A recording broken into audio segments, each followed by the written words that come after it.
Well, hello. Thanks for coming by to do a tour of my Japan apartment. Come on in. So, the first thing to know when you come to any Japanese home is to take your shoes off. And usually, your host will give you slippers, and those are kept here in what Japanese call a shoes box. So, I'm going to give you these slippers here, and you would wear these while you're touring my house. And as I said, you'll find a shoes box in pretty much every Japanese house, and everything is kept here. So whatever you wear on a day-to-day basis or whatever the season, they will be kept here. The shoes you don't wear so often, if you have many, you would keep them in a closet, but generally your shoes never go beyond this point in the house because Japanese, as I said, don't wear shoes inside the house. Before we get into the tour, I just want to give you some background about Japanese apartments, at least as it relates to what you're going to see with my own apartment.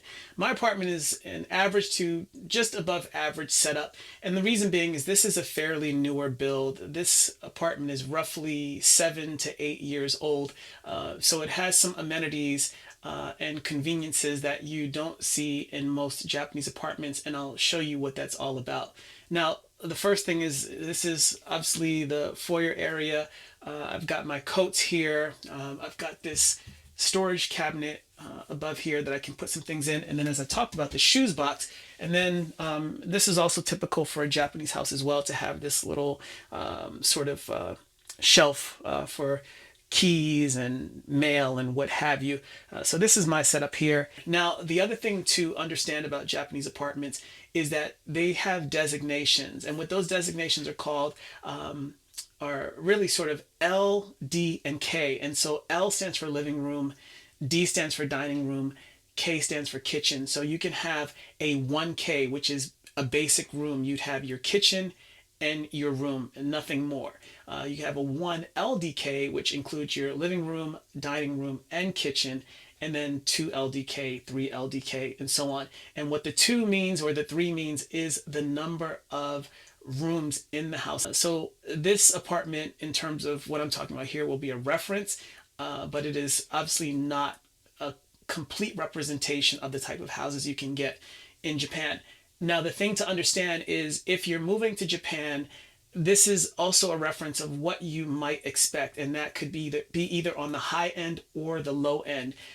So you can prepare yourself accordingly, or at least prepare your search or ask the right questions based on the information that I'm going to provide to you here. So this is the main washroom area inside my apartment. Now, there is an important detail to note about Japanese bathrooms.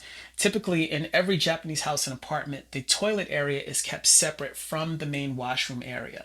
This is for cultural reasons as it relates to hygiene. So you will find in most Japanese houses and apartments that the toilet is always kept separate from the wash area, the main wash area.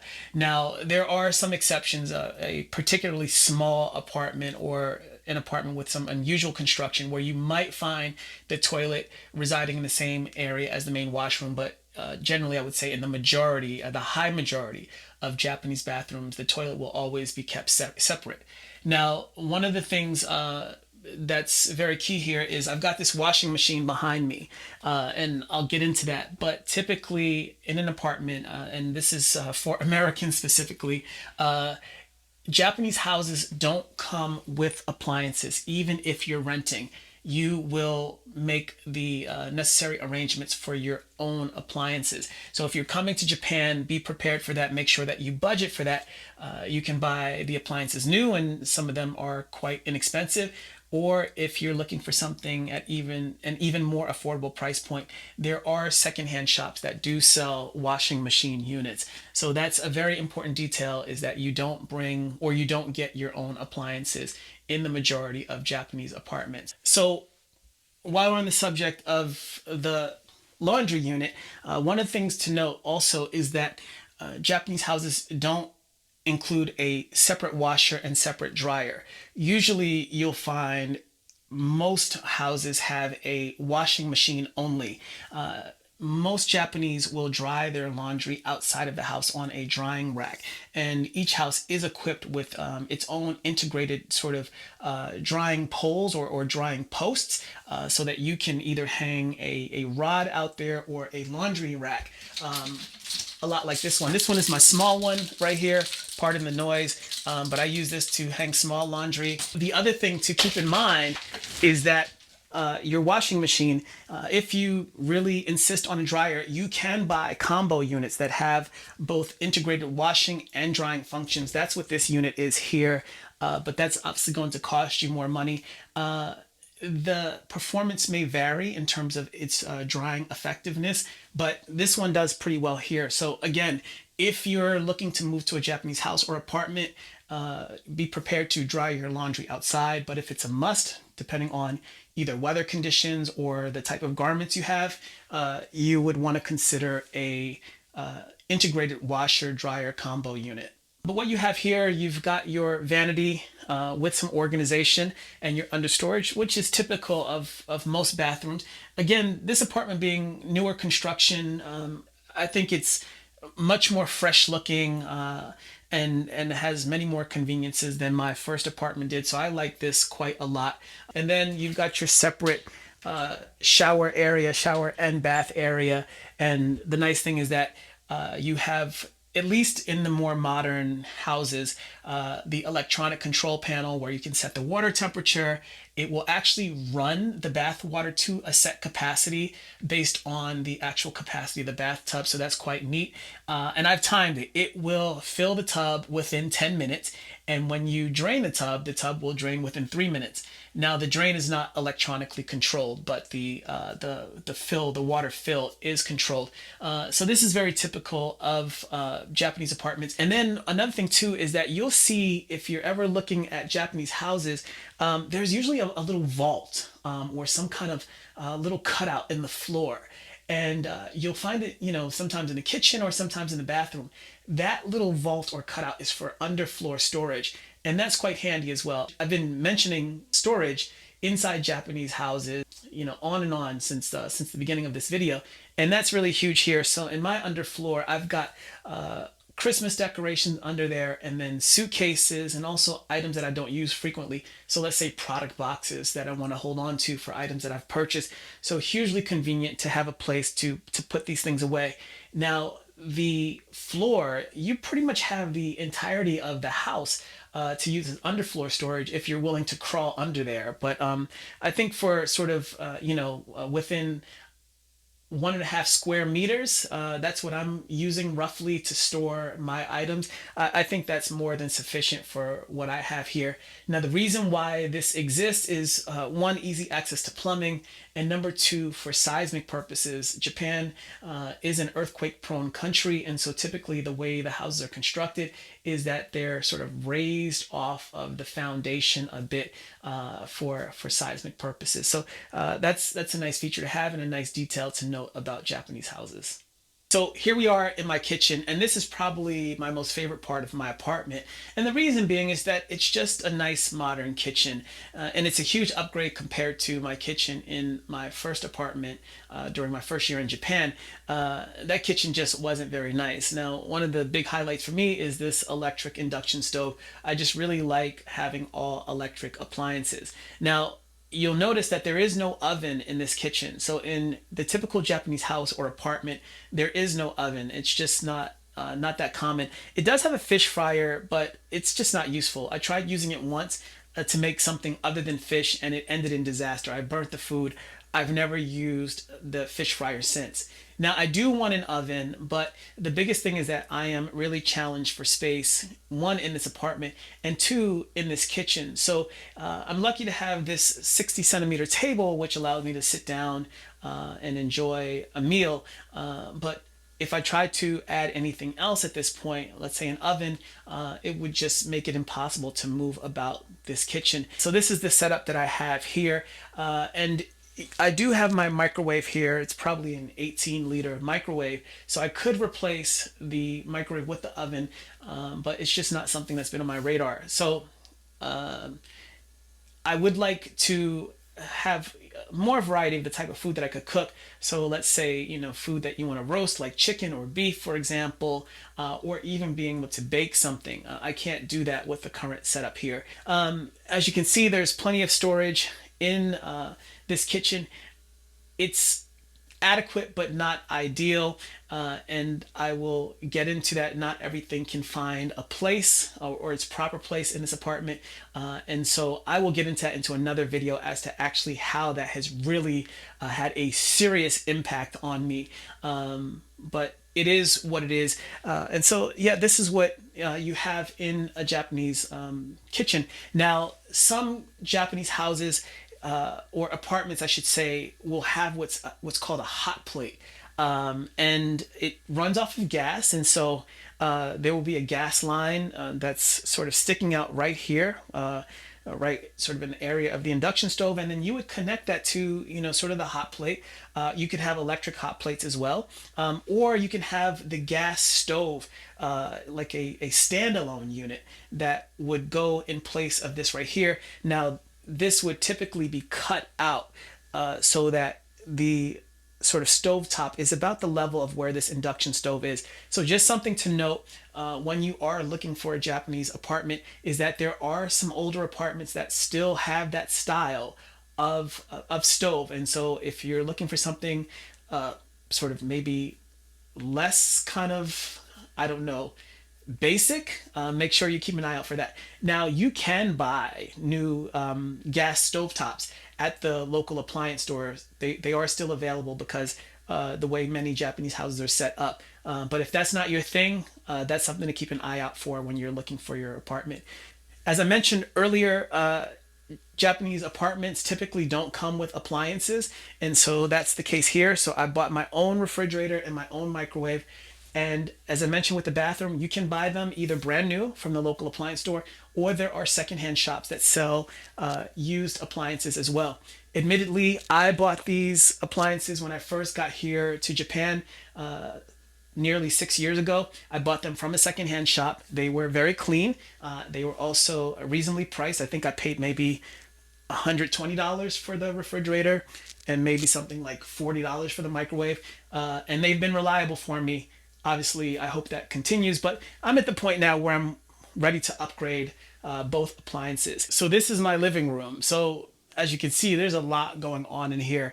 I've got my projector. I've got my desk. Let me move the desk chair out of the way. As you can see, I've got a large monitor. I've got my computer, and then my speaker as well. So this is really like a what I call DIA room, a do-it-all room. Now, that's obviously not a good thing for the many things that I do inside this apartment, because I work in here sometimes. I also make YouTube videos as well as edit YouTube videos in here. And then I also do things like watch TV and movies. And so this room serves a lot of different functions. It's also a data center too. I've got my server down here and my networking hardware. So this room does a lot. I even have a coffee grinder sitting in this room. And so that's really sort of one of the sort of realities of life in a typical Japanese apartment. Now, the thing to understand about this room, especially when you look at the tour that I gave you around the rest of the house, is in a typical setup, this is what you would get. And you would have to really sort of determine how you're going to make provisions for sleeping. Because if you have what's called a 1K, which basically means a kitchen, a bathroom, and just this room, where are you going to sleep? And so I've got this sofa here, so I can sit here and just chill out or watch TV and movies, talk on the phone and that sort of thing. But if I decide that I have to go to sleep or I'm ready to go to sleep, this might be it. And so futons are quite popular in Japan, sort of a sofa that doubles as a futon, or something that you could roll out and be able to sleep on. So you might find that in a Japanese apartment. This particular setup is a fairly basic setup for a Japanese apartment, and might be something that if you're moving to Japan, you might find yourself in. So you'd have to prepare yourself accordingly in terms of how to accommodate your various things and how you function in the space. And then also you have to consider your closet space as well. Now, the typical size for that 1K layout is about 15 square meters or 160 square feet. Now, this apartment is a little bit bigger. It's about 20 square meters or 260 square feet. So that's one of the really nice aspects of this particular apartment here, is that it is a little bit bigger compared to Japanese standards. Now, the one thing that you have to be mindful of is that Westerners are typically physically bigger than Japanese. And so, in terms of being taller or just overall sort of the broadness in terms of build. So you'd have to, if you're moving to Japan, learn to function in smaller spaces. So you'd have to really mind yourself if you're a taller person moving around the apartment. But then also if you're someone who has a broader build or a larger build, navigating these tight spaces. So as I mentioned in the kitchen, I'm able to move between the counter space and my table fairly well. But if I added any more into that kitchen, it'd be very difficult for me to move around. So everything that I presented in this tour reflects the average layout for a Japanese 1K apartment. The advantage of this apartment obviously are the modern amenities, but then there's also the fact that it's a bit bigger than the average Japanese apartment. But there is a unique advantage to this apartment or benefit that really attracted me to it, and that's what's behind this door here. So behind here, you've got what's really sort of a tatami room, and I've modified this room to be a sleeping area.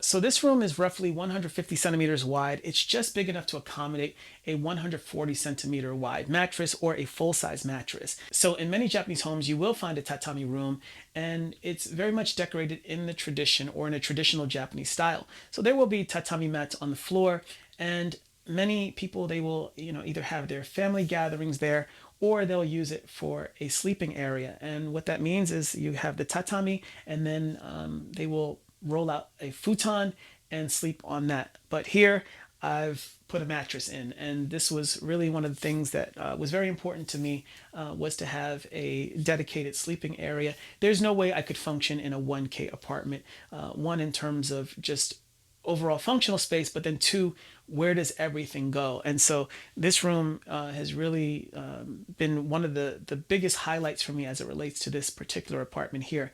Now, there's also a closet as well. The closet is fairly modest, so you have to be really thoughtful about organizing your space, organizing your clothing, and also the layout may not be suitable for what you want to do. So you might have to consider buying a clothes rack or some kind of storage to be able to accommodate your clothing, but that's really up to you. So that's what you have with this room here. It's also big enough to hold the tabletop, so I can put my smartphone on it, and then there's also some additional storage, which is really convenient. So the common theme has been storage, and you've seen in almost every room in this apartment, some sort of consideration for storage so that I can make the most of the space. Otherwise, it would be impossible to function in here. There's also another consideration for Japanese apartments, at least many, is your lighting as well. So the room behind me, you typically would have to make provisions for your own light, and those can be purchased quite inexpensively at local appliance stores. And you can have basic lights that just switch on with the wall switch, or you can have remote control lights. And then also, even in this room, the living room, right here to the left of the camera, you also have a light, a ceiling light, that you could also sort of make your own decisions about in terms of what you want, from something very sort of fancy to something very basic. I found something that sort of lands in the middle, because I can control it via remote control or smart functions. But then also, it's just a nice look to have besides or over the typical dome light that you might find in many Japanese apartments. Behind me is my balcony, and as you can see, I've got the windows, or at least the curtains, pulled back. This is not a very sunny apartment, and especially in the wintertime, there's not a lot of light that gets into this apartment. Summer is a little bit better, but it's not great. Now, I talked earlier about Japanese apartments being vaulted, where you enter through the door and there are typically no windows. There's no way to sort of get light into that part of the house. So this is the best opportunity that you get for lighting, and that has had an impact because I can't keep plants in this apartment. Every plant that I've tried to keep here has died because there's simply not sufficient lighting. There's not enough lighting moving around the house throughout the day for a plant to thrive in this environment. But one of the nice things about this apartment is that it has a private balcony, and you'll find that in many Japanese apartments, they'll have a balcony, but this one's private because it just sort of backs up to another house, and so it's quiet. Now there's no traffic moving around there. There's no cars. But I don't do anything on this balcony because Japanese are typically pretty quiet inside their homes, so there's not going to be any phone conversations or barbecuing out on the patio. So you're fairly limited in terms of what you can do. So you might be wondering what these vents are above me here. These vents you can either sort of bring in air or lock out air, and so you have here above me. This is a laundry drying hanger. And so, if for whatever reason, whether it's weather or just the types of conditions, humidity, you can bring your laundry inside, or maybe even if it's security or something like that, you're worried about people stealing your laundry. You can hang your laundry on this rack here, and then this vent you can open or close to bring fresh air in addition to opening the balcony door. So that's a modern amenity of this particular apartment here. I don't think it's particularly useful, but it's something that I didn't have in my previous apartment. One of the other things to watch out for in your Japanese home, whether it's an apartment or house, is the balcony window. Many Japanese houses and apartments come with coated windows or translucent windows, meaning that you cannot see outside that window. So why that's important is because in my first year in my apartment in Nara, Japan, the balcony window was completely translucent, meaning that I could not see outside. The only way I could see outside is to open the actual balcony door, and that was a real problem for me because you want to be able to see outside, or at least for me, I wanted to be able to see that. So if that's important to you, definitely make note of that. Now, the reason why such doors exist, the doors do seem to be reinforced, and that could be for typhoons, so very strong winds, so that the balcony door doesn't shatter. These windows are single pane windows, so that is something to consider in terms of their ability to withstand storms. That was just a big problem for me. Now, in this apartment, obviously I don't have that problem, and that was a requirement for me to be able to have an apartment with windows that I could actually see out of. I don't know the rationale for that type of window on houses, given that typhoons or extreme storm events don't happen that frequently, but you live in your house every day, you function in your house every day, and you can't see what's happening outside.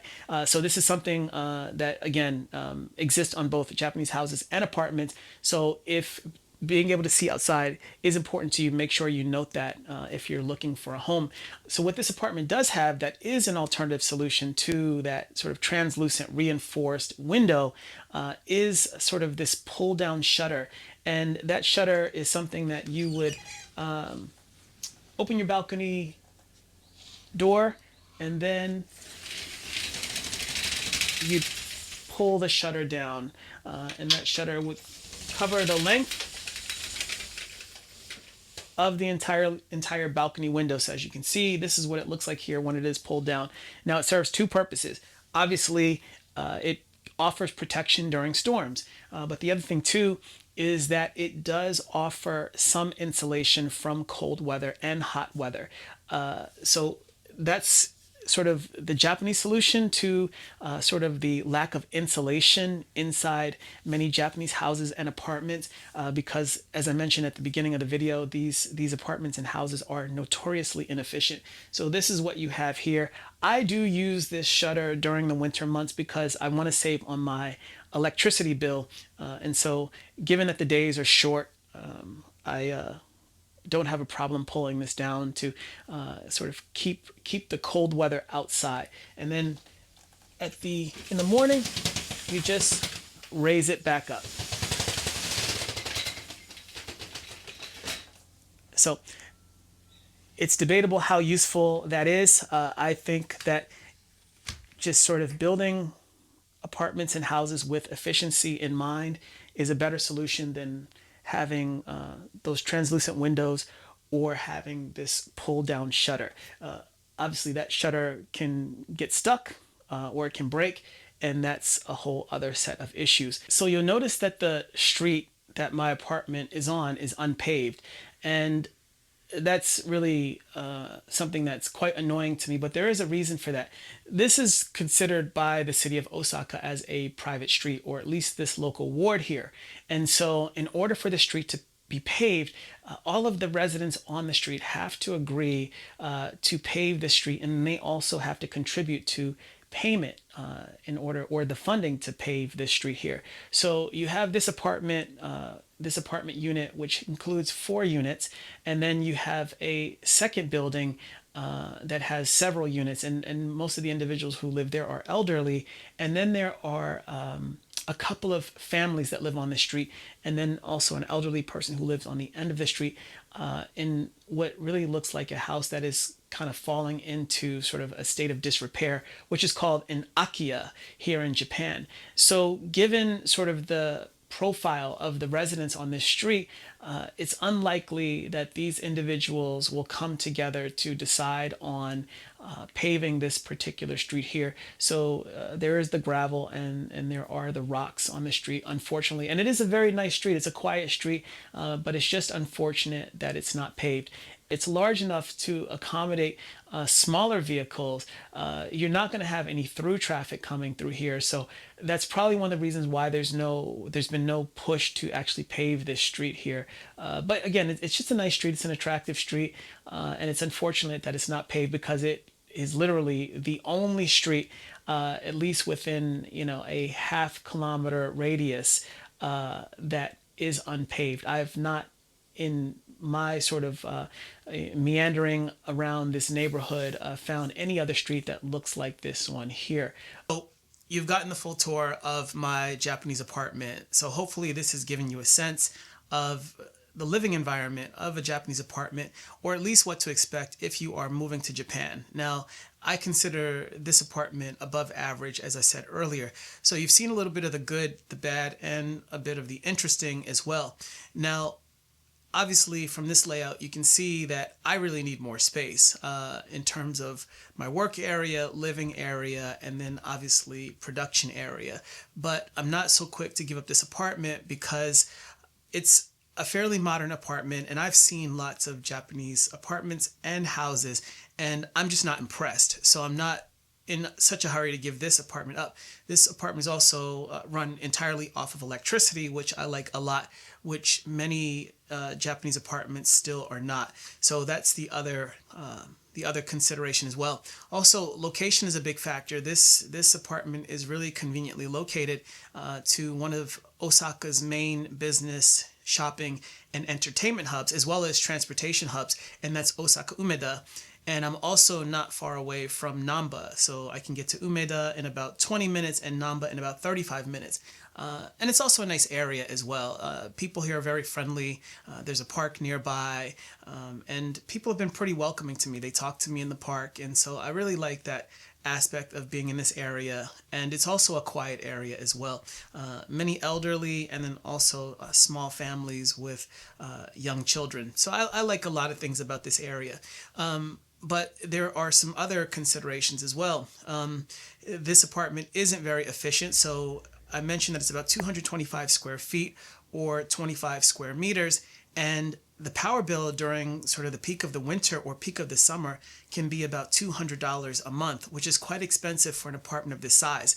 This apartment goes for about $400 US a month, 62,000 Japanese yen. So there are those challenges as well. The reason why this apartment is so expensive is because, one, there's no insulation, and number two, you really don't have a lot of good ventilation in here as well. These windows behind me are the only windows in this house, so you can't really get air flowing through this apartment very well. So therefore, it makes the air conditioning unit or the heating unit work that much harder. And on the efficiency note, there's the other thing too. I have a neighbor just to the right of me here, and I can actually hear him sneeze, which drives me absolutely crazy. So that gives you an example of what you're dealing with inside a Japanese apartment. Now, there are some other considerations as well. Typically in Japan's homes, you don't have these types of things or these types of considerations when the homes are built. There are several reasons for that. So after World War II, there was a housing crisis. So the Japan government enacted policies to accelerate home building. And what that led to was a lot of sort of subpar construction. So a lot of corners were cut, or just really homes that were delivered with poor build quality. And that cycle has really continued even into present day, where you don't have a lot of these considerations in mind in terms of the quality of construction or the efficiency of the house. And so that puts Japan in really sort of, if you're familiar or accustomed to Western standards, really sort of in a very sort of undesirable position. And so you have to think about things like, for example, the bathroom, as I told you, they typically are exterior or near the exterior of the house. Those are convenience considerations, right, in terms of how the house is constructed. But then also you have to consider the economics of Japan as well. The average Japanese salary is about $30,000 a year. So if you take a family, for example, and they're buying, a single family home, if you start to add things in like insulation or double pane windows or efficiency types of measures or hardware into the house, that increases the price of the house, and therefore that changes the consideration set for the average Japanese home buyer. So there just aren't the economic drivers there to really improve upon some of these challenges or these issues inside Japanese houses. Japan is ranked as one of the worst countries for the energy efficiency of homes among developed countries. So to give you some context, Japanese homes are about a quarter of the size of the average Western home, either in the US or Europe. But these homes consume 7 times more energy. And there are some reasons for that. Now, one, obviously the lack of insulation, as I mentioned earlier. But the other thing, too, is that Japan was regarded for a long time as a country that doesn't sort of have extreme weather in terms of heat or cold. So in the summer, what would traditionally be done is open the windows and allow ventilation to flow through the house to keep the house cool. And in the winter, Japanese use what are called kotatsus. And from a cultural aspect, these are sort of these heated tables with a blanket on it. And Japanese families or friends would congregate around the kotatsu and cover themselves to stay warm. And that's still a practice that exists within Japan today. Many Japanese still use kotatsus.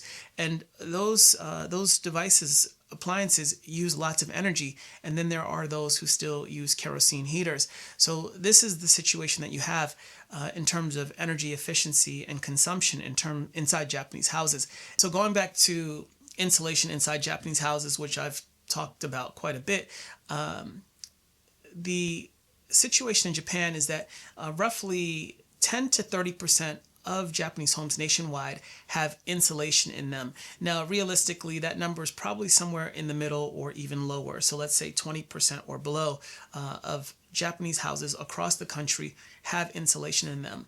That places Japan at the very bottom of the rankings for developed countries as it relates to housing with insulation.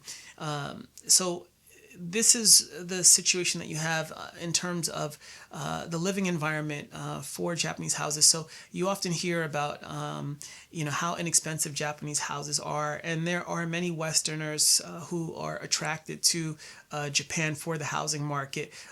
In the U.S., for example, you have a lot of people who will buy old homes and renovate them and turn them into some very nice places.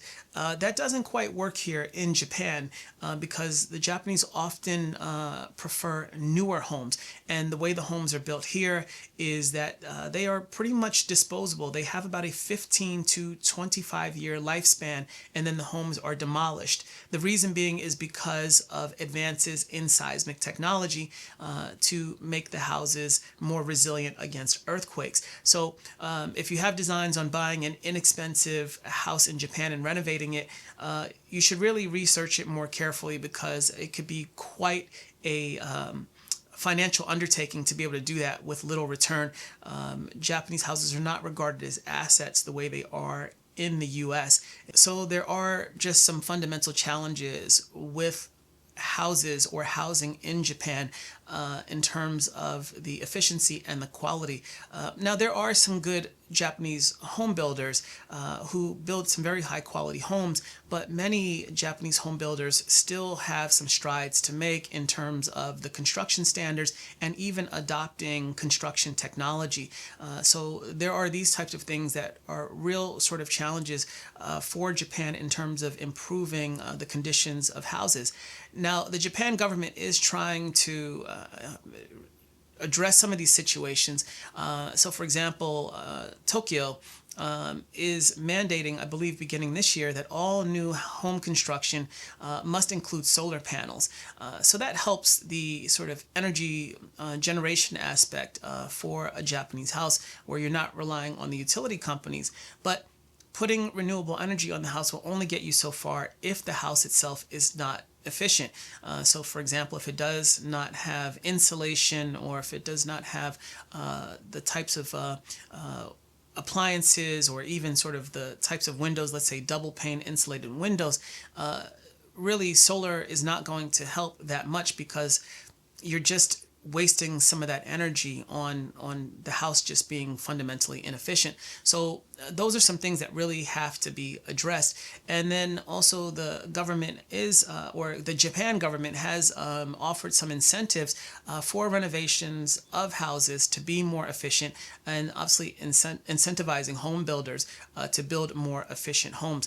But things happen, or change happens slowly here in Japan. So how quickly we'll see those things sort of, show up or sort of appear inside Japanese houses still remains a question.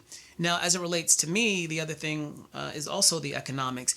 From what I've seen, I'm just not willing to pay anything more than a modest amount of money for any Japanese house, be it an apartment or a single family. I just don't think that they are worth it. So I talked about this particular apartment here.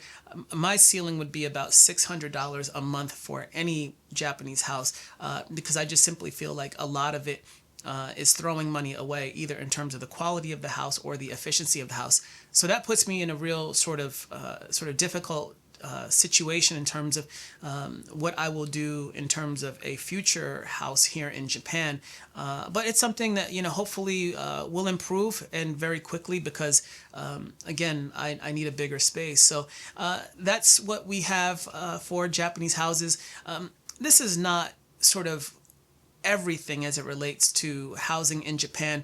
I plan to do another video getting into other aspects of Japanese housing. So if you're interested in that, be sure to check out that future video. So that's what we have here. Let me know if you have any questions, if you're interested in sort of a house in Japan, or if you're planning to move to Japan, or if you're just someone who's very curious about just the overall sort of style of living here in Japan. So thanks for watching this video.